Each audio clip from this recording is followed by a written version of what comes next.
Kita bawa yang ini dulu aja nih ya, lumayan deh, gak usah banyak-banyak karena harganya lagi turun banget.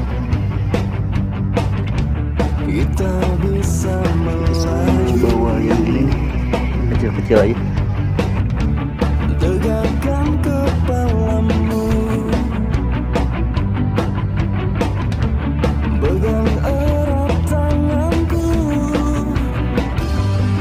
karena kita satu rasa, untuk meraih cita-cita kita bisa bahagia, karena mimpi takkan pernah padam, kita bisa.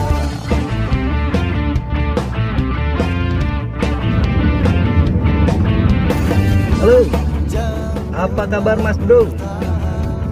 Hari ini kita mau pencairan aki atau mau nyairin aki karena dompet sudah menipis. Nah sekarang kita berangkat mau ke tempat satu lagi juga sih, kita mau ngambil aki juga.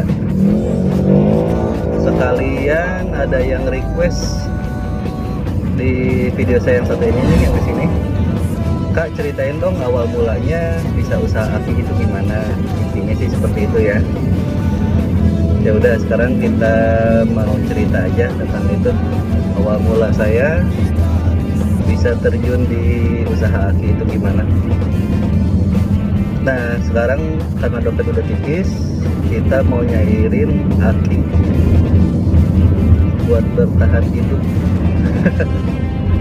Kita nggak bawa banyak, cuman karena harga akinya itu lagi turun banget, lagi anjlok, tapi emang kita lagi butuh, mau gimana ya, jadi kita bawa dikit aja.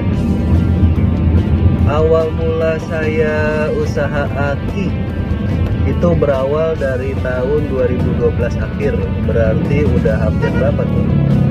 8-9 tahunan yang lalu. Awalnya sebelum itu saya punya usaha lagi, usaha lain selain aki, yaitu di sepatu, usaha sepatu. Dari sepatu merek-merek kayak Converse, Vans, kayak gitu-gitu. Kita ngerambah lagi di sepatu Crocs. Ingat nggak sepatu Crocs yang karet itu dulu? Nah, di usaha itu saya punya 3 tempat. Akhirnya dari satu tempat saya punya 3 tempat. Satu itu di Taman Topi Square, 2 itu saya berjualan di mobil. Akhirnya di 2012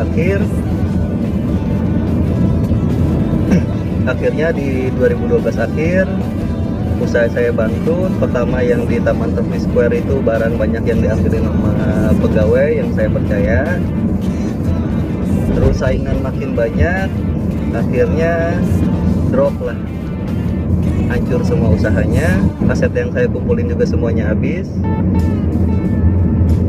Yang kesisa cuma kalung emas sama laptop aja satu. Mobil dan lain-lainnya udah ke laut lah ya. Nah pas saya drop-dropnya itu tahun 2012 itu saya masih sering main ke warnet, karena tongkrongan saya, teman-teman saya semuanya juga banyaknya mainnya di warnet, jadi saya ikut juga mancing.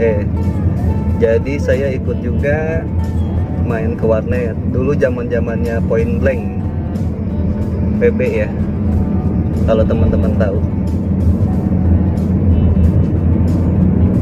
Nah dari situ mulai ngedrop kan semuanya. Terus saya ketemu salah satu teman di situ, kita ngobrol banyak. Akhirnya dia ngasih saran, kebetulan teman saya itu bengkel, usahanya di bengkel gitu.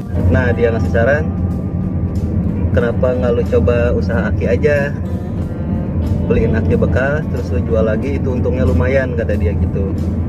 Nah terus saya pikirin, sepulang dari situ saya pikirin, kita coba-coba awalnya. Terus mulai deh saya posting. Dulu zamannya Kaskus, kalau teman-teman masih tahu Kaskus, zamannya Kaskus saya posting di situ. Terus ada yang respon juga, ada yang mau jual dan lain-lain. Akhirnya saya mulai itu, habis mulai ada beberapa deh yang jual. Nah dari situ kan udah kelihatan tuh prospeknya adaan.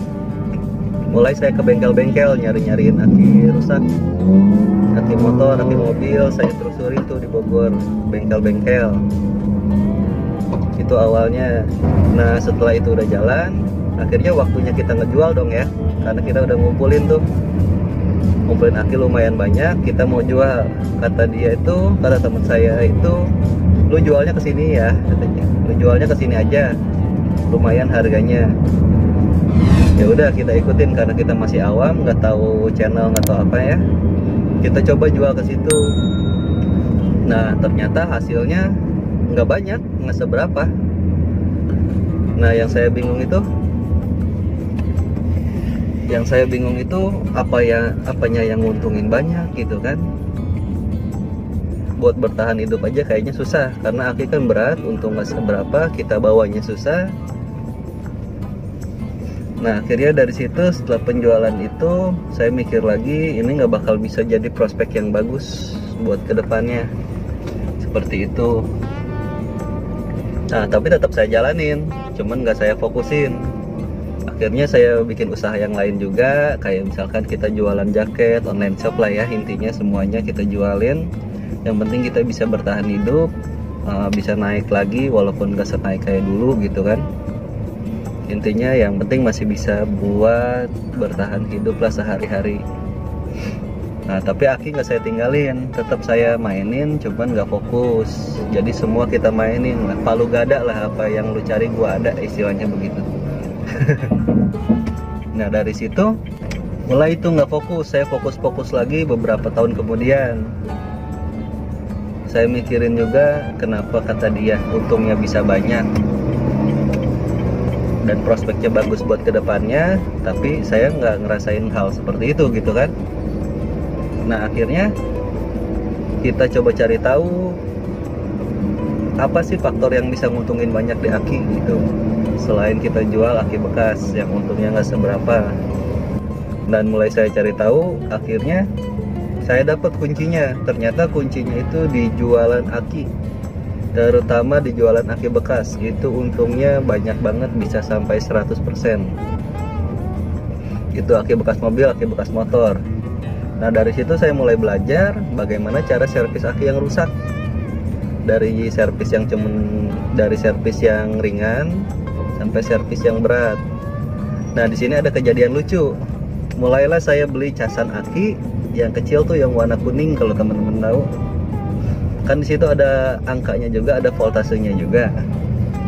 Yang saya tahu sebagai orang awam di aki, voltase 12,4 itu standarnya starter. Berarti kalau misalkan aki rusak dengan voltase 12,4, berarti ini aki masih bisa. Saya nggak punya alat apa-apa ya dulu ya. Nah kemana-mana juga saya bawa ini. Saya sering bawa ini, ampere meter, sama ini voltase meter nih, sama voltase. Nah dulu kan yang saya tahu cuman, balik lagi ya, dulu yang saya tahu itu voltase 12,4 itu standar starter. Berarti aki dengan kapasitas 12,4, aki bekas pun masih bisa starter. Oke, kita coba. Nah mulai saya posting nih, saya punya aki bekas gitu kan, ada yang beli. Saya punya aki 12,8 volt kalau nggak salah. Karena nggak punya ampere meter, saya nggak tahu ngecek kualitas aki itu yang bagus itu seperti apa. Yang penting 12,4 itu bisa dipakai. Nah setelah itu ada yang beli, mulailah saya COD. COD itu jaraknya lumayan jauh ya, sekitar 10 atau 15 km. Dengan PD-nya saya bawa aki itu dan casan aki, bukannya bawa yang tadi ya, bawa casan aki yang ngasih keterangan 12,4 volt. Nah ketemulah saya COD sama dia di pinggir jalan. Kita ngobrol-ngobrol dan mulai mau pasang. Nah ketika kita pasang, ternyata akinya, semua yang ada di Google saya pelajari masalah aki, terutama di YouTube juga. Ada yang dibuka akinya kita gergaji, itu ada selnya kita rapihin, bisa lagi. Ada sesuatu yang dirahasiain, akhirnya saya cari sendiri, saya belajar sendiri, dan akhirnya bisa nyala lagi normal. terus belajar, terus gali potensi entah di bidang apapun, karena nggak mau ngulang kejadian yang kayak dulu lagi. Tidur aja saya dibayar. Yang di atas juga nggak seneng sama orang yang karakternya seperti itu. Melihat duit banyak, kita mau berbagi ilmu ke orang nggak apa-apa selama kita bisa, dan juga bisa jadi manfaat buat orang banyak. Ilmu itu bakal melekat di otak kita sampai kita tua. Berarti saya udah membantu salah satu orang bisa sampai naik gitu. Nanti saya bakal kasih bon pendapatan saya berapa hari ini, bisa bertahan buat berapa lama, oke? Karena kalau kita kalah sama keadaan, pasti semuanya sia-sia. Perjuangan yang kita lakuin dari dulu sampai sekarang pasti sia-sia, habis seketika.